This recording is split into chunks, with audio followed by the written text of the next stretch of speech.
Hello, and welcome to the podcast, Wellness Matters for Direct Support.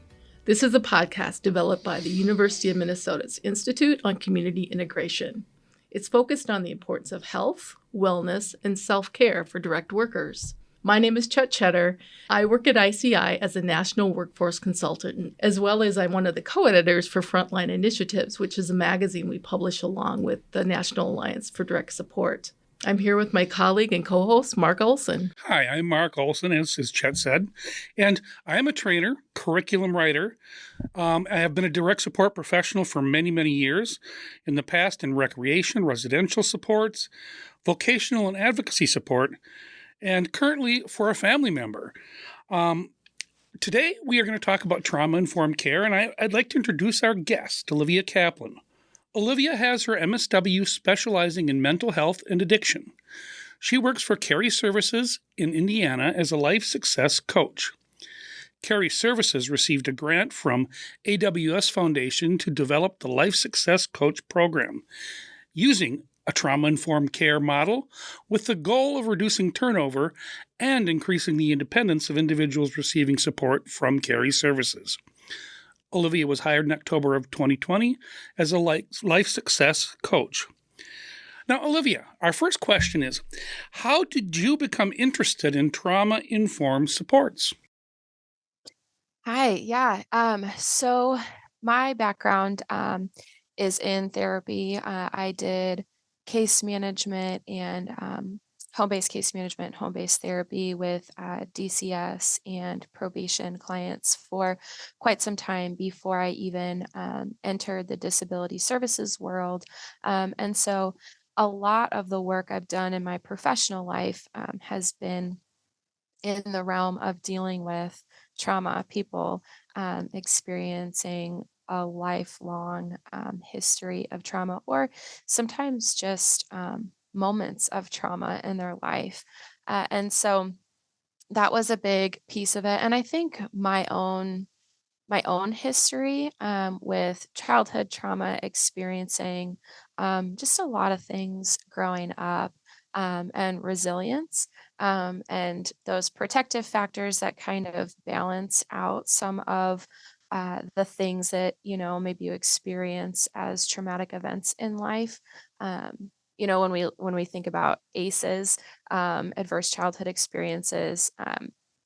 My own ACEs score is an 8 out of 10. And so um, thinking, as an adult where I should be, right, for having experienced a lot of trauma growing up, um, I think that really kind of helped me figure out, like, okay, this is something that's necessary for people. Having different trauma-informed supports in their life, having people who are positive supports, and people who can really promote resilience and promote healing, and having systems that are set up in a way that um, that really do support and promote healing for people. Now, one of the things you spoke of in that particular part was that there can be like small traumas that people have. What are some of the things that you've run into that are kind of those little small traumas that people may not know that was really a traumatic experience?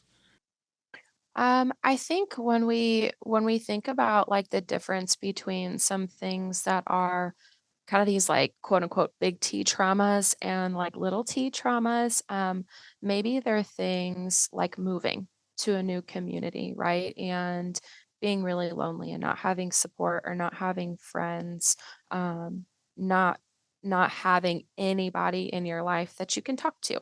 And then that kind of snowballs into maybe different things down the line, or um, being bullied, right? And that is something that maybe can turn into maybe suffering from depression or anxiety, or different things that come with some of those things. And those are things that we see a lot too, just in the disability services world. People who have a disability that maybe have moved from home to home, or don't have natural supports in their life. And so they are really lonely. Um, or experience bullying and things like that. Well, I know from my experience in providing support, there were so many folks that I would guess probably experienced that, people that receive supports, because of the staff turnover that they deal with. Yeah. Yeah, and so I mean that might be one of those little T ones for some folks. Others Hmm. it might be a Yeah. big T. So Yeah. uh, Yeah. Absolutely. Chet, you have a question, I Yeah, believe. that's where we were going to go. Kind of next is Olivia. Could you tell us what I've heard it phrased a couple different ways: trauma informed care or trauma informed supports. Tell us what that is and how does it affect people with intellectual disabilities. And I think the example that you just brought up now, Mark, is such a good one because we know that it happens so often. Yeah, yeah. So the way that we kind of define trauma-informed care, like if we're to boil it down to its most simplistic of terms, I guess, would be really a shift in the way we see people, kind of shifting from this mindset of what's wrong with you to what happened to you, right? So when somebody's, acting a certain way or behaving a certain way or doing something that maybe is irritating to us or that we don't agree with or we just can't understand, instead of slipping into this mindset of like, man, what is wrong with you? I can't believe you would do something like that or whatever, right? This place of frustration or irritation. Um, we kind of flip that around and think, okay, what might have happened back here that's causing this response now, right? Chances are maybe something did happen to that person that is creating a response in this moment, whether we know about it or we don't. And so, really, trauma informed care is really just a systematic way um, in the way that we see people. Yeah, and I think just really to step back and think about that. What has this person gone through in their life, and what may be affecting the way that they're responding to me now. It might Yeah, seem like they're really like overreacting to something, but we don't know what's underneath all of that. right. And I think that kind of goes back to even having a more comprehensive understanding of even what trauma is, right? Like everybody's experience with trauma is different and it impacts people differently. Whether you have a disability, whether you don't, whether you've, you know, lived 70 years of life, whether your family of origin, your experience in different places, our perception and the way we intake information and understand the world impacts the way that we perceive trauma and how we understand it and how we deal with it. And so um, my understanding of trauma informed care even is impacted by what I even believe that trauma is. And so when we're talking about trauma, understanding that it really is just a significant life event that maybe happened to me or even somebody that I care about. Um, and it's impacted the way that I think, feel, behave, interact with the world around me. And so having that understanding then shifts the way that maybe I can understand and interact with another person. Right. Boy, that makes a lot of sense. Mark? Yep. So why is it important to adopt a trauma informed approach when supporting people with intellectual disabilities?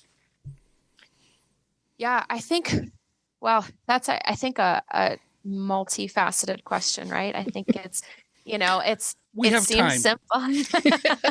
It seems simple on the outset, but I think, honestly, I think a trauma-informed approach is important just for people in general, right? I think it's important for people who, um, important for people who don't have disabilities. I think it's important for people who are in schools. I think it's important for people who do have disabilities because there's a lot of things that we just don't know about people.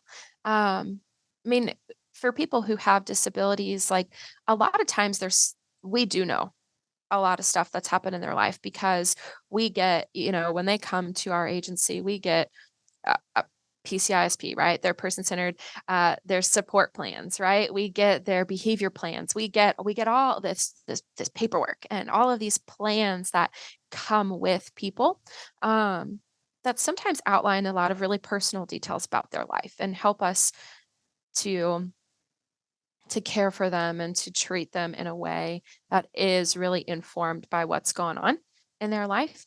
But there's always going to be things that we don't know about people. And so adopting a trauma-informed care model, or a trauma-informed way of caring for people, just accounts for that margin, right? It just accounts for the things that maybe we don't know. If I only was sensitive to people when I knew that they've been through something difficult, I wouldn't be sensitive to the majority of the people in the world, because majority of the people are not going to tell me when they've been through something hard, right? When they've experienced trauma, because I don't know about you, but I don't want to go around and have to tell every single person that I encounter all of the terrible things that happened in my life in order to be treated with dignity and respect. Yeah, right? thank goodness we don't have to wear that on our name badges or something. Right.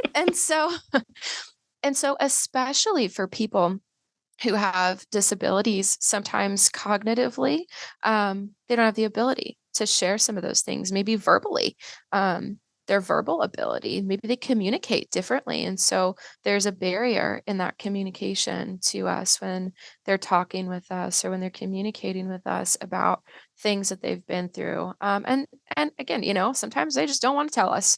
They just don't want to tell us when they've been through some stuff, and that's okay. But having this mentality and having this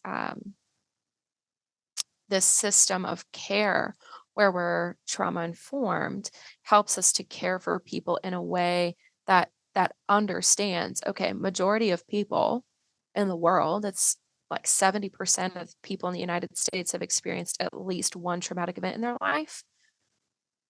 Higher for people with a disability, right? We can be sensitive then to everybody, and understand that probably I should treat people a little bit better. I can treat people knowing, okay, I'll be a little more sensitive to what they've been through.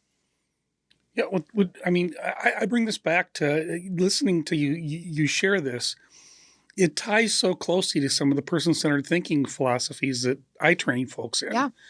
And how when we do person-centered thinking, we are talking about coming from where the individual is at.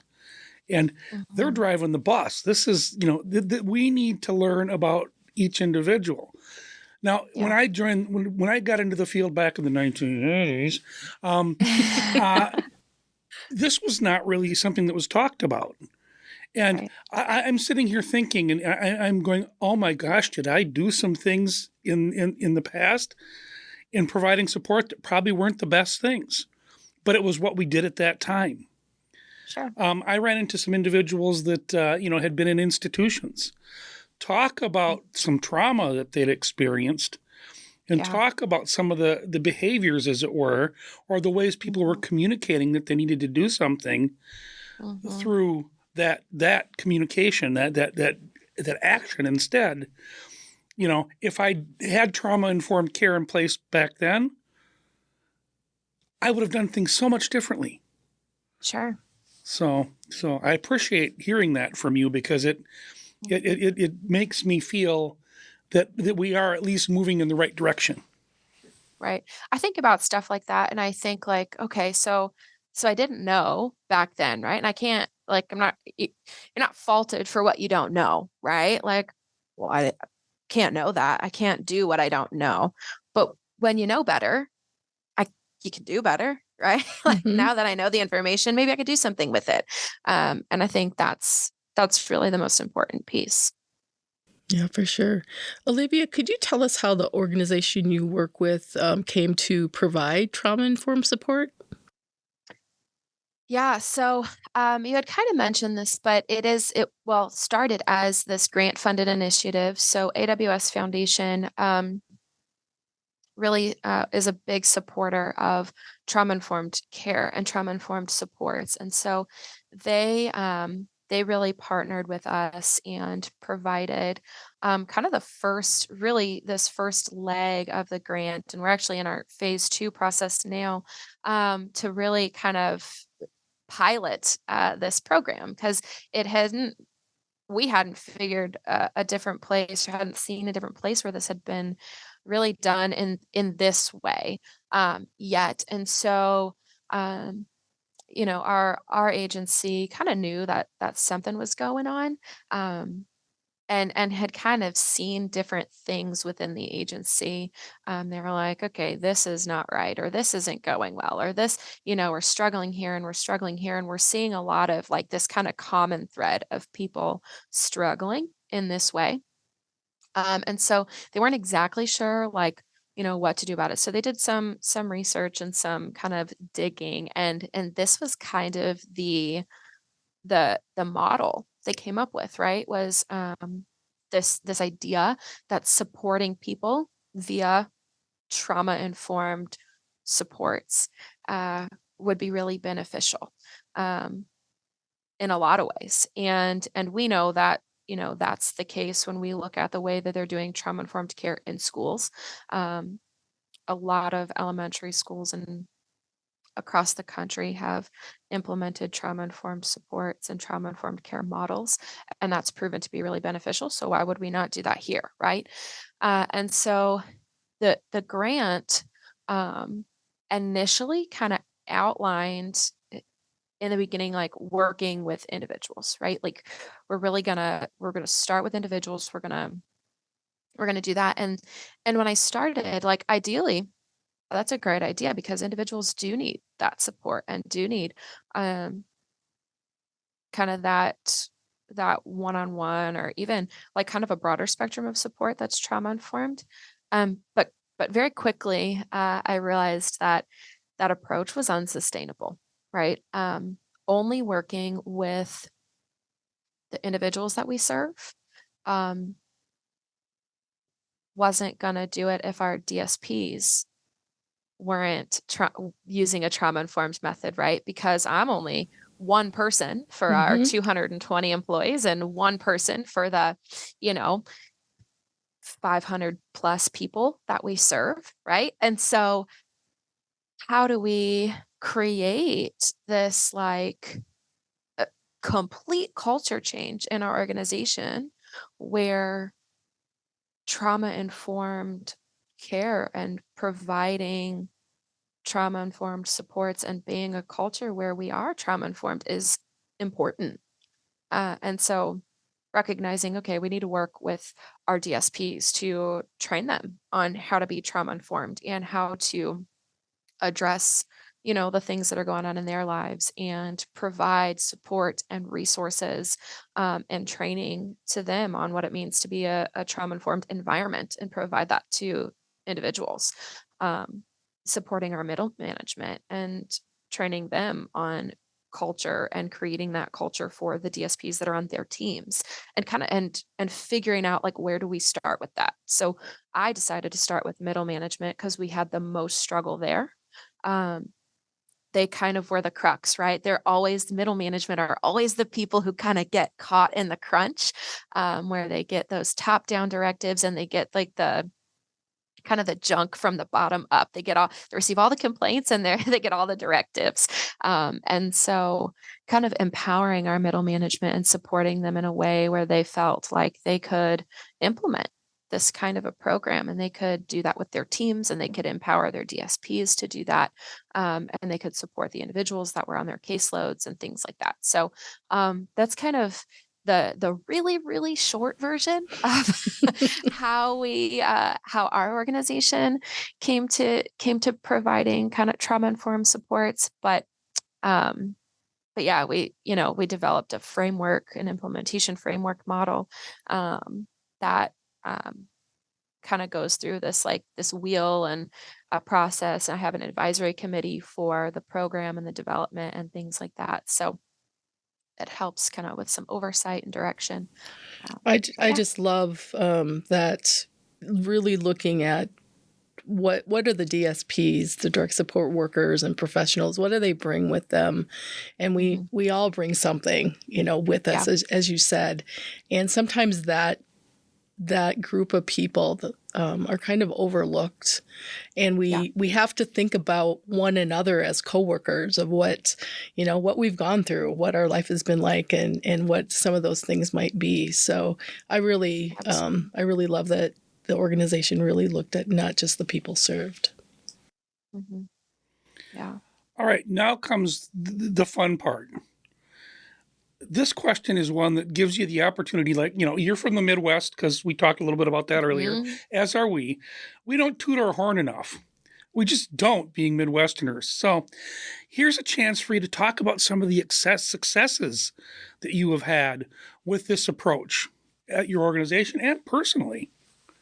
Yeah. Yeah. So I think in terms of different successes, man, I think that we've seen a lot more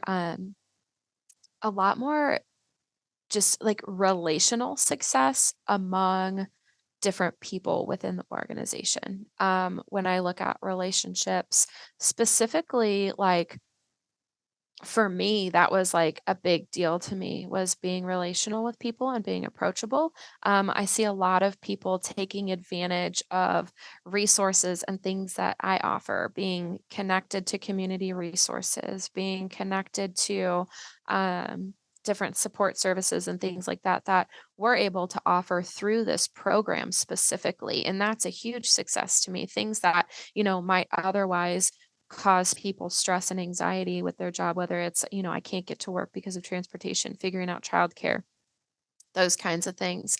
All of that. I think another success that we've had is in terms of this position specifically. I do a lot of advocating for different policy changes and,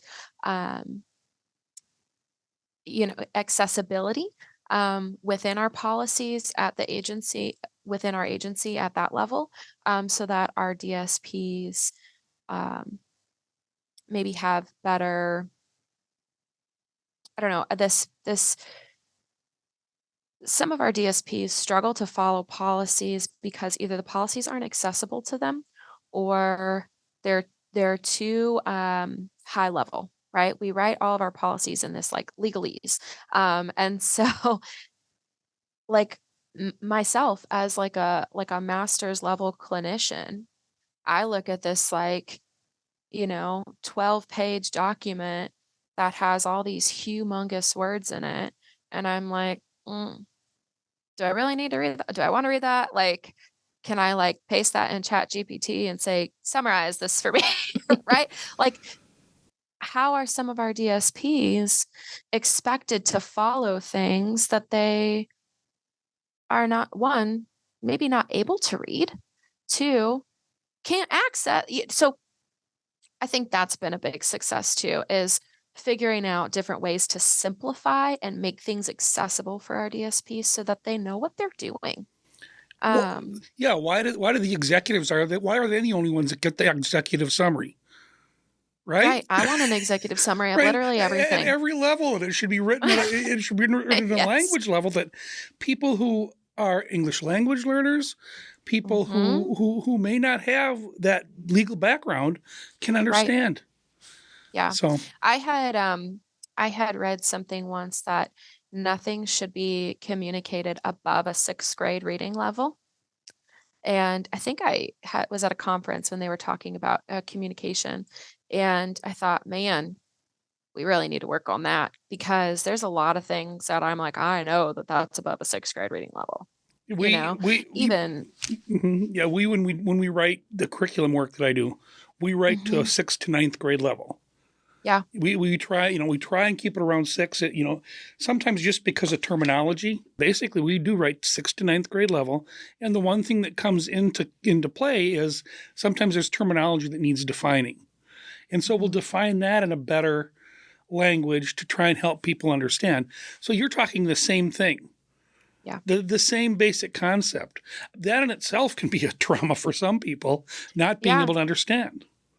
Well, and when we think about this is kind of a tangent from your initial question, I think, but when we think about turnover and like why people are quitting, like are some of the things that we're asking them to do right at the outset just really too difficult? I remember when I went through our initial training week and I took our med core classes, our med administration.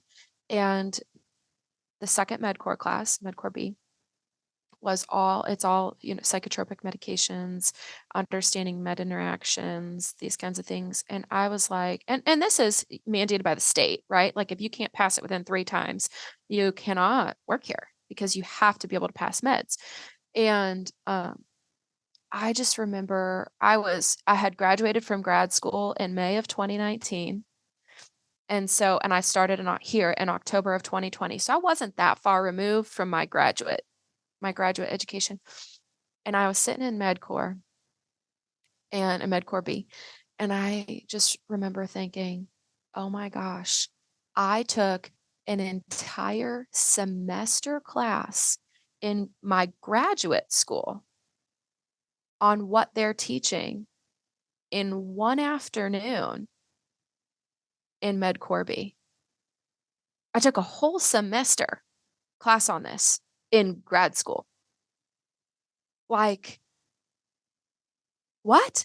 And we have people who are 18 years old who maybe have a GED, high school diploma, right? They maybe are not college educated, don't have a master's degree, right? Coming in to do really, really like hard work, rewarding work, but hard work, caring for people.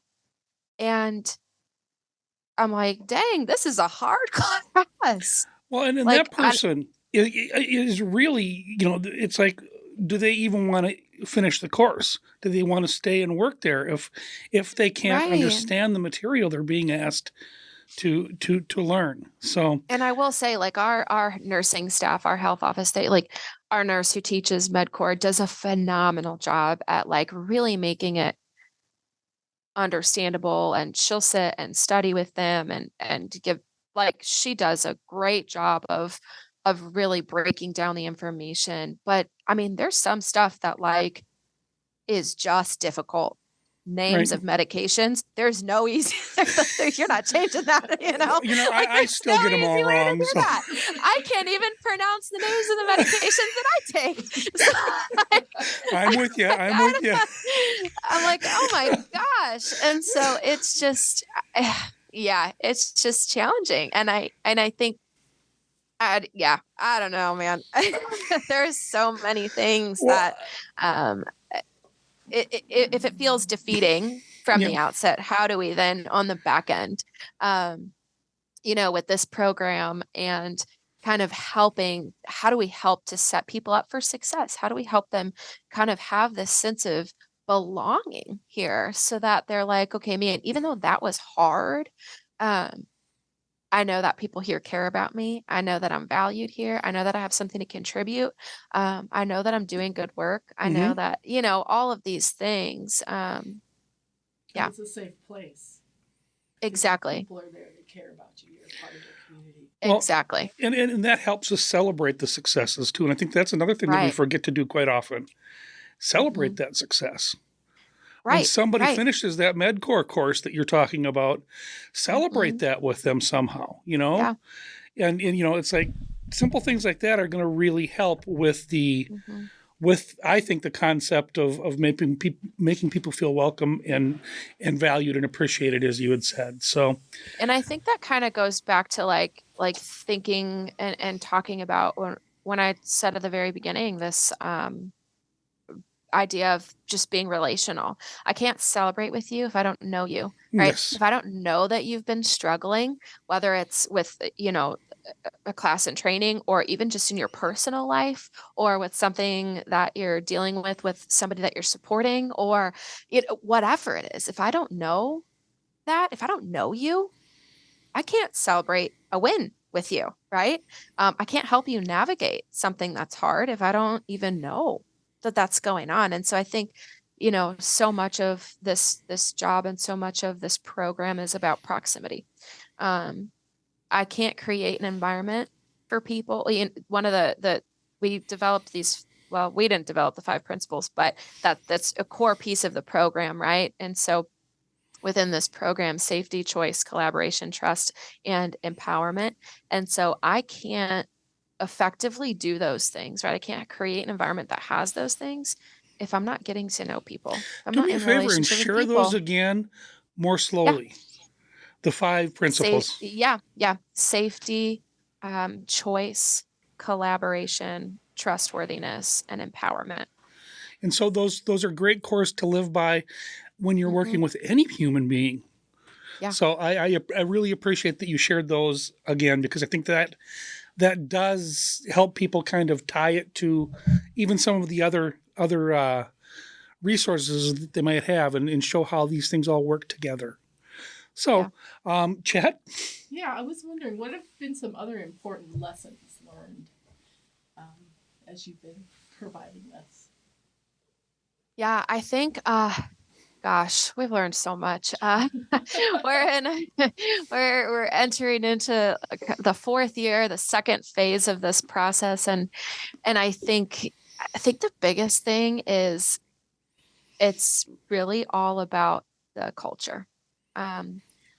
You really can't piecemeal this. You can't say, well, I'm only gonna be trauma-informed care in this department. Like, I'm only going to be trauma-informed in this department. I'm only going to implement this program with these people, or with this person, or with this staff, or, like, you just can't. It has to be a whole agency systematic movement.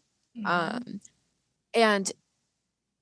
I think another thing that was hard for me personally, and maybe it's just my personality, because I'm very much like, I'm very, I don't know, bullheaded, maybe, strong-willed, a leader is what I was called bossy a lot as a kid. And now I like to say that bossy children are strong leaders. Well, we do that person-centered thinking. Make it strengths-based. That's what we do, that person-centered thinking. What's that mild negative that you can, what's the positive in there? That's good. Exactly. But like, when I see something as like, man, this is a great idea, this is positive change, we're going to do this, like, not shockingly, not everybody sees it as a great change. Imagine that when you ask people to do something different, they don't want to. And so people aren't always gonna want to make a change. Oftentimes they're fine if the change applies to, those other people over there, right? As long as like that department can do it, but like, I don't have to change my processes. I don't have to change my behavior. I don't have to change my language. It seems like it's really just them. And so really kind of uncovering a lot of silos that we're experiencing, and like kind of departments that need to work together kind of operate independently until they really need to work together, and there's some friction. And so, when you ask people to change, there's a lot of pushback. And they're like, well, I think it's a great idea for them. And I'm like, no. It's a great idea for you too. And so, there's that bossy thing coming back. Yeah, exactly. And so, I think it takes a really strong leader to weed out the people who maybe aren't willing to make the change, right?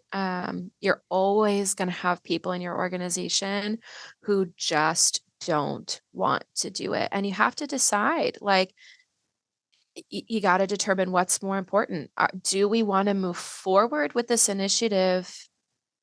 Because if we don't, you just end up sliding backward, because things continue to move, right? There's no such thing as stagnation. Things are going to continue to move. And so if you're not moving forward, you're moving backward. And so, like, some people are not going to be on board, and maybe it takes them a little longer to catch up, and eventually they get there and they're kind of the caboose, right?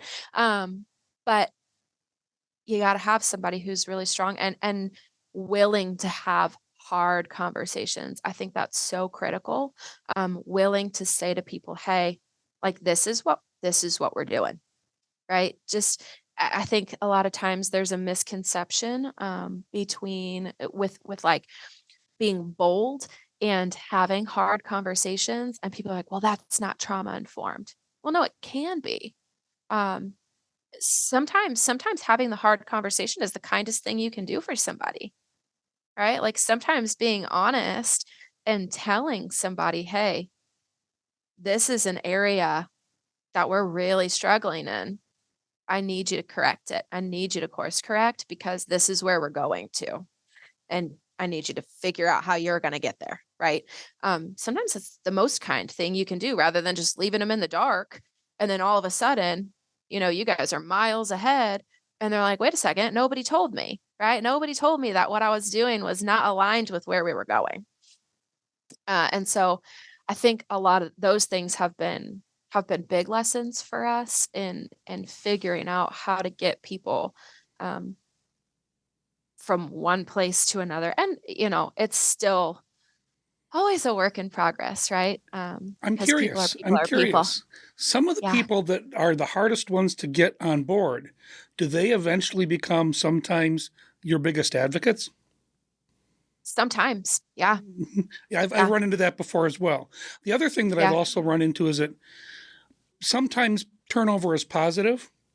yeah. If you've got that person that just can't get on board with where you're going, Hmm. it may be time for them to find their next thing and for you Yeah, to find the next person that's going to be on board.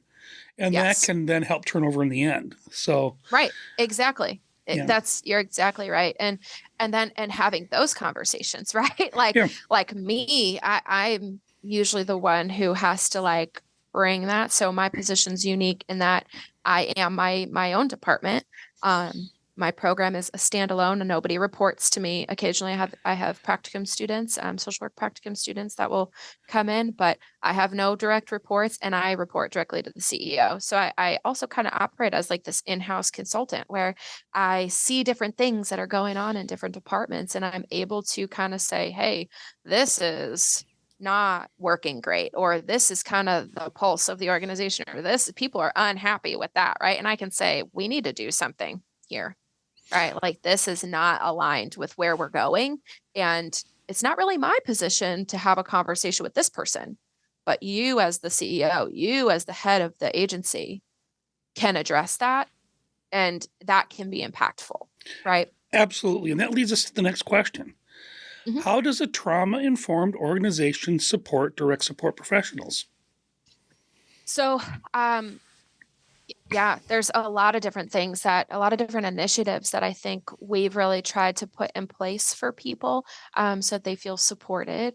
First, I created a trauma informed care training that I teach during our new hire class.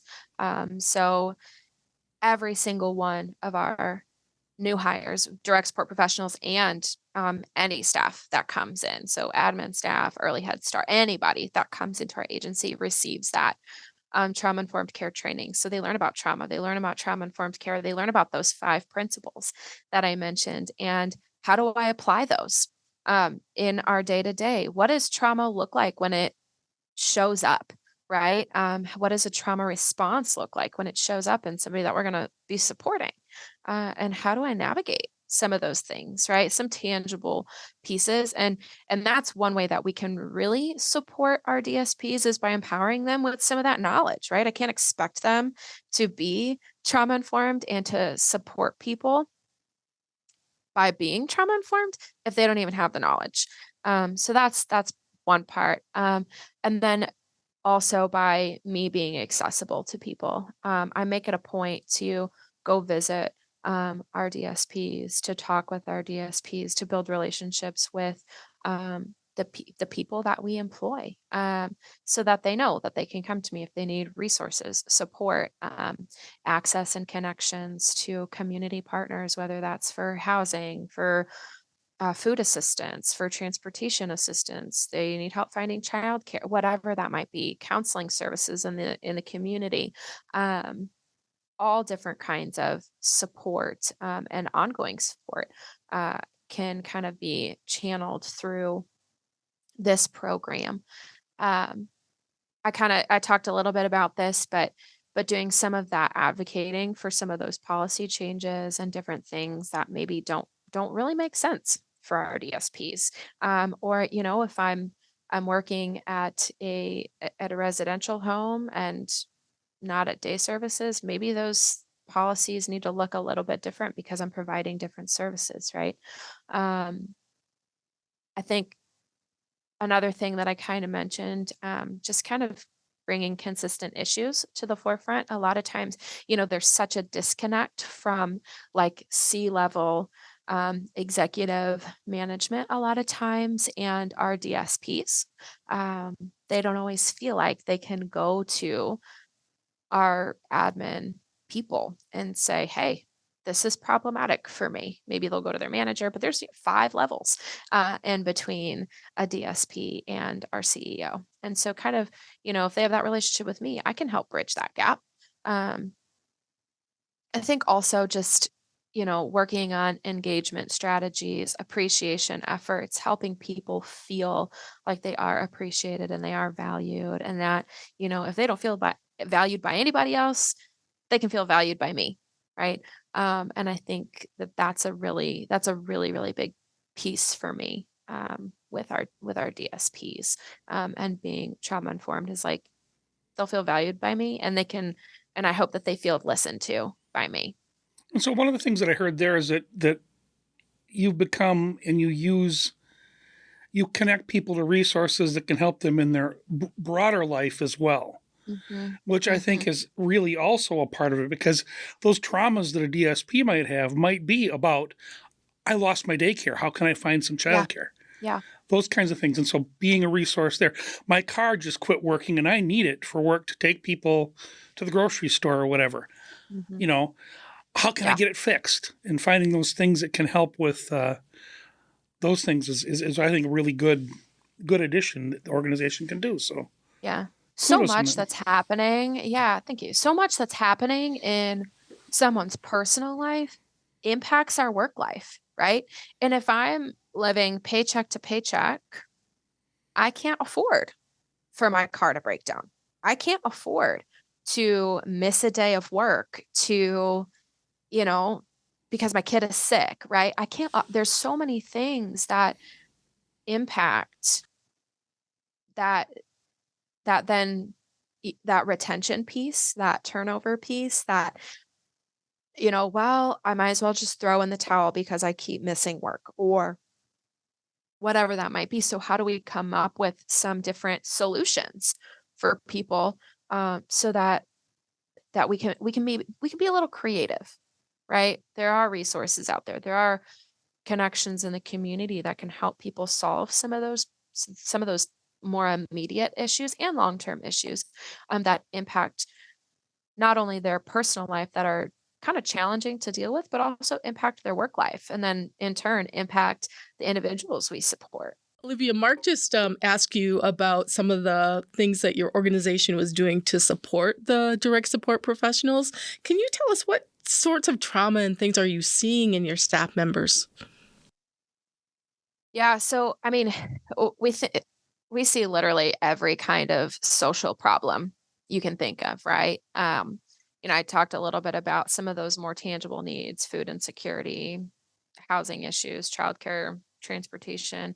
But we also have single moms, that are impacted by domestic violence. I've had DSPs in my office the weekend after they've experienced a sexual assault, trying to figure out what do I do with this? Where do I go from here? How do I show up to work? Right? How do I get get into counseling? Do I talk to a victims advocate, right? Talking through some of those things with them.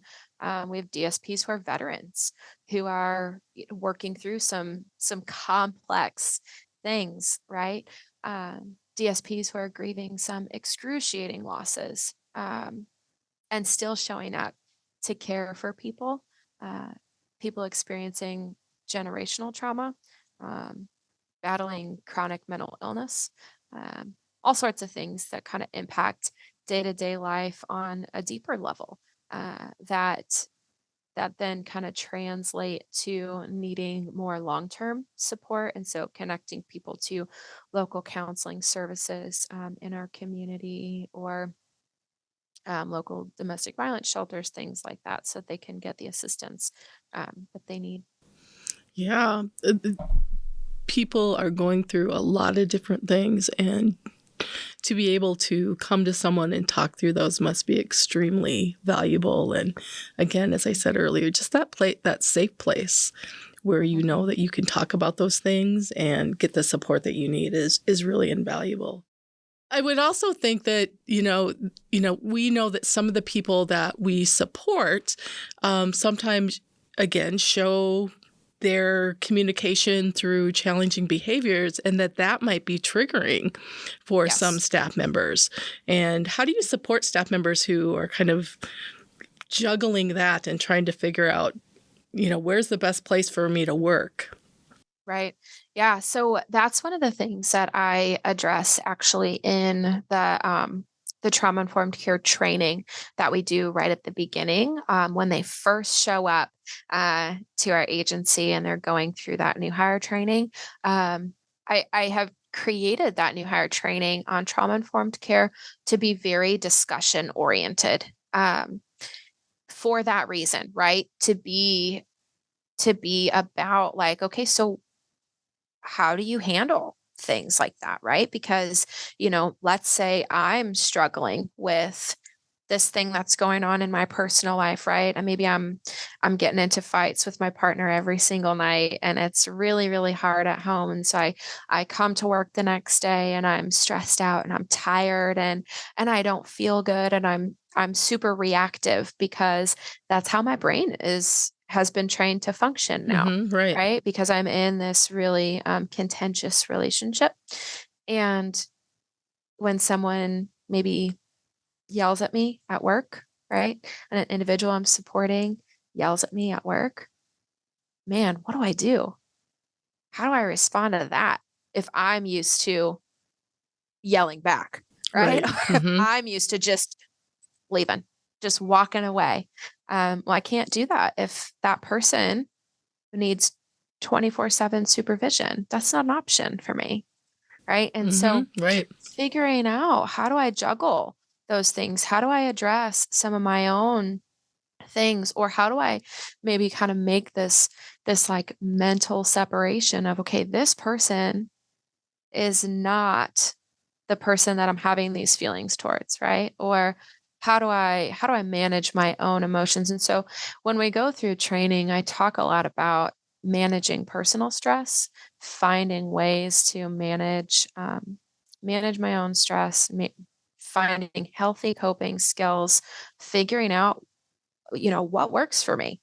Maybe it's journaling, maybe it's FaceTiming my best friend, maybe it's walking my dog, maybe it's exercising, um, whatever those things are that work for you, doing them, right? Because it doesn't help if I know what works for me and then I don't do it, Right. right? Um, Guilty sometimes, but As are we figuring all. out right, but figuring out the things that work for you, because in moments of stress, if we can figure out those things, and we can get good at using our skills, um, when we have moments of daily stress in our lives, when we have moments of big stress or trauma, then I know, oh, this is the thing that helps me when things aren't going well. This is the thing that calms me down. This is the thing that regulates me because I've been practicing it. Right. So when somebody at work is, you know, behaving in a way that's not favorable, right? Mhm. Or is yelling at me, or is triggering to me. I've been practicing in moments of low stress or in moments of daily stress, those skills that are Mhm. regulating for me, and I can use that in that moment. I can do my deep breathing or whatever, you know, And it might be that thing that I've you figured out. you do before you come on shift. Before you get Exactly. out of your car, it's like I'm going to take 3 minutes and I'm going to listen to a song that's going to Right. help me relax or get me fired Exactly. up for whatever I'm going to be doing next to get me in that right mental state to kind of switch gears, transition. Yeah, in Exactly. baseball, we call that your walk-up music for when you're walking up to the Right. plate to hit. Well, same Yeah. kind of concept. The thing that'll get you motivated and in a good spot. Uh-huh. Yeah, So, your hype song. yeah, your hype song. There you go. That works for me too. Hype song. Mine would be, by the way, yakety sax. So if you look that up sometime, it'll make you Oh. laugh Okay. because I always think of life as fun. So, all right. So are you going to change that song? Will that song be the intro music for this podcast then? Just this one? I don't think we have permission for that. We have to use it.